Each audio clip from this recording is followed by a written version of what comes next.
शुभ सकाळ, नमस्कार मंडळी. आज एक वेगळा प्रयोग करायचा ठरवला आहे आणि मी आज ऑफिसला चालत जाण्याचं ठरवलं आहे. सो सकाळचे 6 वाजलेत आणि मी माझ्या घरातून निघालो आहे ऑफिसला चालत जायला. माझं ऑफिस आहे ठाण्यामध्ये आणि साधारणपणे 12 किलोमीटरचा डिस्टन्स आहे. सो धावायचं आणि चालायचं असा प्रयोग करून ऑफिसला जाण्याचा प्रयत्न करणार आहे. आज मी 2 तासाचा बफर ठेवला आहे. या अगोदर कधी मी ऑफिसला चालत गेलो नव्हतो, पण मी 14-15 किलोमीटर चाललो आहे, वॉक अँड रन केला आहे. सो हा माझा पहिलाच प्रयोग असणार आहे. बरोबर राहा शेवटपर्यंत, बघूया ऑफिसला पोचतो की नाही. Wish me luck guys. Video आवडला तर तुम्हाला माहितीच आहे, तुमच्या मित्रांबरोबर शेअर करा आणि भरपूर लाईक करा. मंडळी, ऐरोली ब्रिजला पोचलो आहे. ट्रॅफिक तर चालूच आहे, रोडवर अजून पण अंधार आहे आणि चालतोय मी. एक गोष्ट महत्त्वाची विसरलो, ते म्हणजे ब्लिंकर घ्यायला विसरलो. गाड्यांना मी दिसत नाही आहे कारण माझ्याकडे जस्ट पॅन्टला माझ्या मागच्या साईडला थोडंसं रिफ्लेक्टिव्ह स्ट्राईप्स आहेत. बाकी मी तसा रस्त्यावर विजिबल नाही आहे. सो म्हणून जरा मी एकदम असा कडेकडेनं चाललो आहे. एकदम जबरदस्त एक्सपिरियन्स असणार आहे हा माझ्यासाठी.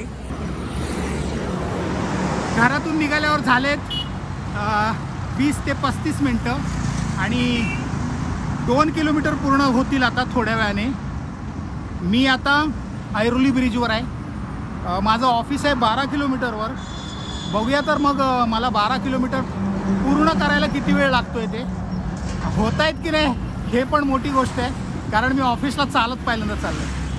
चला तर मग शेवटपर्यंत बरोबर राहा.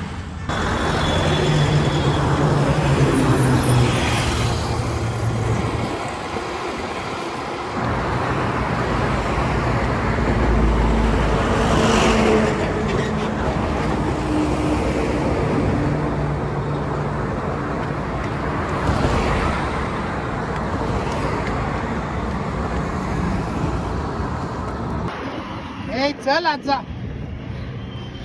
येते माझ्या बरोबर. क्या करू इसका?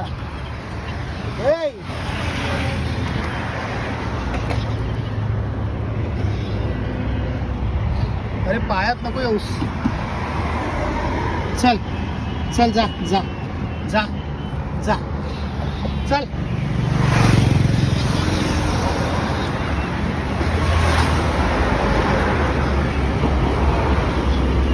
मांजर मागे लागलं माझ्या.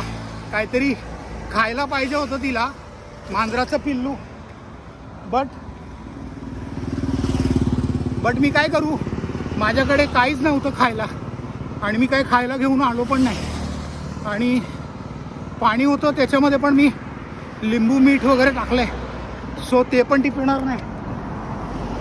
I don't know. बघूया घरी जाताना टाईम भेटला तर आतून जाईन आणि काहीतरी खायला घेऊन येईन.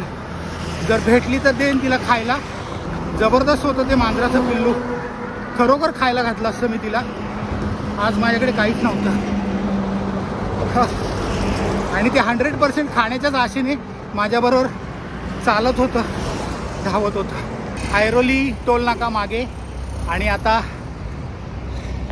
ऐरोली टोल नाका क्रॉस करतोय. 3.5 किलोमीटर झालेत. आता ऐरोली टोल नाका क्रॉस झालाय आणि मी तिकडे होतो, तिकडून इकडे आलोय कारण त्या साईडला सरळ गेलो तर सिग्नल आहे, मग तिथे मला अनकम्फर्टेबल होईल चालायला. सो पलीकडे आलोय आणि आता इथून सरळ जाऊन मग नंतर रोड क्रॉस करणार आणि मग मी ईस्टर्न एक्सप्रेस हायवेवर राईट घेणार आणि मग तसाच सरळ पुढे जाणार. सो असा माझा रूट असणार आहे. 4.5 किलोमीटरच्या आसपास आतापर्यंत झालेले आहेत. मस्त उजळलेले आहेत आणि जबरदस्त चिल्ड हवा आहे, तरी पण मी पूर्ण घामाकून जातो. सो जबरदस्त बॉडी गरम झाली. आता मजा येते. मध्ये मध्ये धावतोय, मध्ये मध्ये चालतोय. ते मांजराचं पोर आहे ना, ते मध्येच थांबलं. ती त्याची डेडलाईन असेल, त्या डेडलाईनला त्यांनी क्रॉस नाही केलं. भरकटलेलं आहे ते, एकदम जबरदस्त हेल्दी होतं. मे बी त्याला लोक खायला घालत असतील कारण तिकडे खूप लोकांची वर्दळ असते ॲक्च्युली. आणि मांजर अप्पलपोटी असतं, ते कोणाकडून पण खायसाठी मागे लागतं. बघूया जाताना जर मला चान्स मिळाला तर थोडा वेळ थांबेन तिकडे, कारण जाताना पण चालतच जाणार आहे. चला तर मग भरपूर सपोर्ट करा माझ्या व्हिडिओला लाईक करून. सायकलचे व्हिडिओ तर तुम्ही सपोर्ट करताच. वा पक्ष्यांचा थवा. सायकलचे व्हिडिओ तर तुम्ही सपोर्ट करताच. हा एक व्हिडिओ फॉर अ चेंज म्हणून बनवला, त्याला पण सपोर्ट करा. चला eastern express highway Bhandup pumping स्टेशनच्या सिग्नलवर आलो आहे. आता इथून मी राईड घेणार आणि मग ईस्टर्न एक्सप्रेस हायवेला कनेक्ट करणार. Swan crossing Bhandup pumping station signal.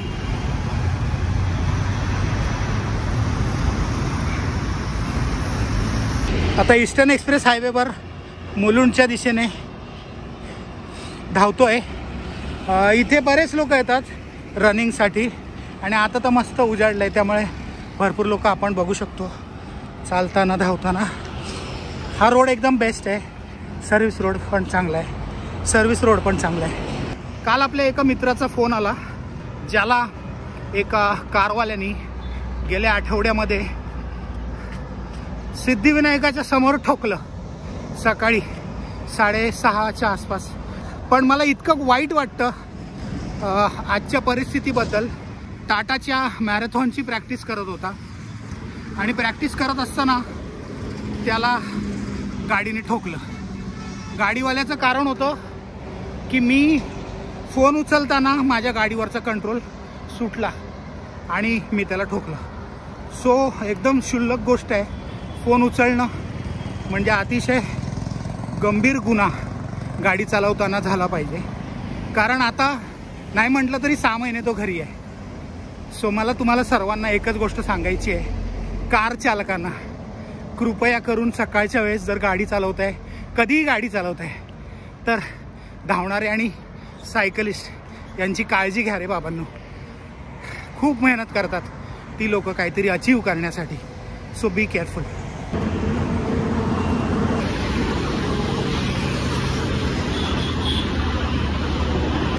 स्वतः म्हाडाच्या इथे पोचलो आहे, मुलुंड म्हाडा.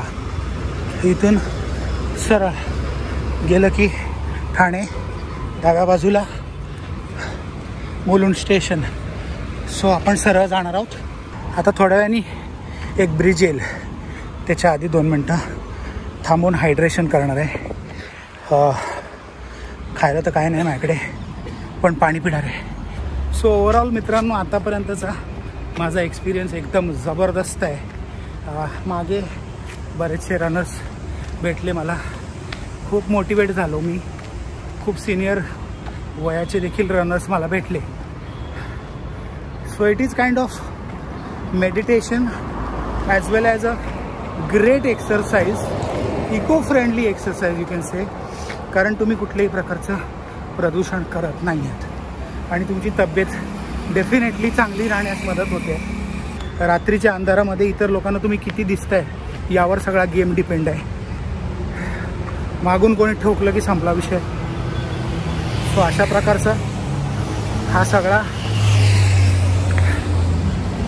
खेळ मुंबईतले असंख्य रनर्स आणि सायकलिस्ट खेळत आहेत.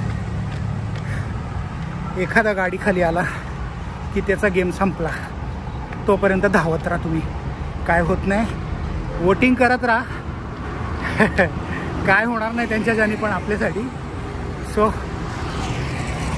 चालू दे जसं चालतंय तसं. धावणं आणि सायकल चालवणं सोडू नका मात्र. कधी नाही काहीतरी होईल चेंज. आपण चालत राहूया, आपण धावत राहूया, आपण सायकलिंग करत राहूया. सो मुलुंड टोल नाका आलाय. Half way mark done. 6 kilometre complete. मित्रांनो हाफ वे पूर्ण झालाय. 6 किलोमीटर कंप्लीट आणि मी मुलुंडचा टोल नाका क्रॉस केलाय. आता 6 किलोमीटर राहिले. 1.5 तासाच्या आधी मी 6 किलोमीटर पूर्ण केलेत. 1 तास 20 मिनटामध्ये मी 6 किलोमीटर पूर्ण केलेत आणि आता अजून 1 तास 20 मिनटं लागतील मला पुढचा टप्पा पार करायला. कोपरी ब्रिजवर चढत आहोत आणि कोपरी ब्रिज उतरला की आपण ठाण्यात पोचू. 3 हात नाका ठाणे. मस्त वाटतं एकदम चालायला. सो आता हा ब्रिज थोडासा चढ आहे त्यामुळे मी चालतोय, कारण काय मी तितका एक्सपर्ट रनर नाही आहे, त्यामुळे मी जरा चालतोय, कारण अजून मला 5 किलोमीटर चालायचं. सो त्यामुळे मी एकदमच ड्रेन व्हायला नाही पाहिजे म्हणून ब्रिजवरून जाताना चालत जातो आहे, धावत जात नाही आहे. मित्रांनो, आता मी कोपरी ब्रिजवर पोचलो आहे. म्हणजे मुलुंड आता क्रॉस करून मी ठाण्याच्या दिशेने चाललो आहे आणि 7.5 किलोमीटर पूर्ण झालेत. मी खूप खुश आहे आज, कारण मी आज चालत घरातून ऑफिसला चाललो आहे. बॅगेमध्ये माझे ऑफिसला जाऊन चेंज करायचे कपडे आहेत, कारण हे कपडे तर आता चिंब घामाने ओले झालेत. सो खूप खुश आहे मी तुम्हाला शब्दात व्यक्त नाही करू शकत मला किती आनंद होतो आहे ते, कारण आता 4-1 किलोमीटर राहिलेत, ते असेच पूर्ण होतील. सो ओव्हरऑल हा एक्सपिरियन्स मला खूप आवडला आणि हे जे एक्सपेरिमेंट मी केलं ते पण एकदम जबरदस्त मनाला आनंद देऊन जात आहे माझ्या. अशा प्रकारचा आनंद मी अजून बऱ्याचदा घेईन आता, कारण ऑब्वियसली चालण्यामुळे आणि धावण्यामुळे सायकलिंगला खूप मदत होते आणि एनिथिंग फॉर सायकलिंग. त्यामुळे मी आता ह्या सगळ्या गोष्टींमध्ये पण उतरायचा प्रयत्न करणार आहे. सो तुम्हाला हा व्हिडिओ कसा वाटला हे मला नक्की या व्हिडिओच्या खाली कमेंट करून सांगा. आणि तुम्ही पण जर चालत आणि धावत ऑफिसला जात असाल, सायकलने ऑफिसला जात असाल, तर व्हिडिओच्या खाली कमेंट करा, माझ्याशी संपर्क करा. आपला सायकलिंग टू वर्कचा एक वेगळा ग्रुप आहे, ज्याच्यामध्ये काही लोक आहेत आपल्यासारखे वेडे जे सायकलने ऑफिसला जातात. सो चला तर मग लवकरच भेटूया नवीन व्हिडिओमध्ये. आता इथून 4 किलोमीटर राहिलेत, काही इंटरेस्टिंग दिसलं तर नक्कीच दाखवतो. तोपर्यंत तुम्ही स्वतःची काळजी घ्या, स्वतःच्या परिवाराची काळजी घ्या, सायकल चालवत राहा आणि इतरांना सायकलिंगची प्रेरणा देत राहा. चालत राहा, धावत राहा, सायकल चालवत राहा. सो आता वागळे इस्टेटला राईट मारलाय. कोपल स्क्वेअर नेहमीपेक्षा दिवसाच्या इतर वेळेला जेवढी वर्दळ असते त्याच्यापेक्षा खूप कमी वर्दळ आहे. सो मित्रांनो, 2 तास 14 मिनिटात 11.5 किलोमीटर कंप्लीट करून मी माझ्या ऑफिसला पोचलो आहे. 1-2 मिनिटातच मी ऑफिसच्या प्रिमायसेसमध्ये जाईन. सो व्हिडिओग्राफी अलाउड नसल्यामुळे मी आतलं काही दाखवू शकत नाही. तुम्हाला हा व्हिडिओ कसा वाटला ते मला या व्हिडिओच्या खाली नक्की कमेंट करून सांगा आणि हा व्हिडिओ तुमच्या मित्रांबरोबर नक्कीच शेअर करा. चालत राहा, धावत राहा आणि इतरांना देखील त्याची प्रेरणा देत राहा.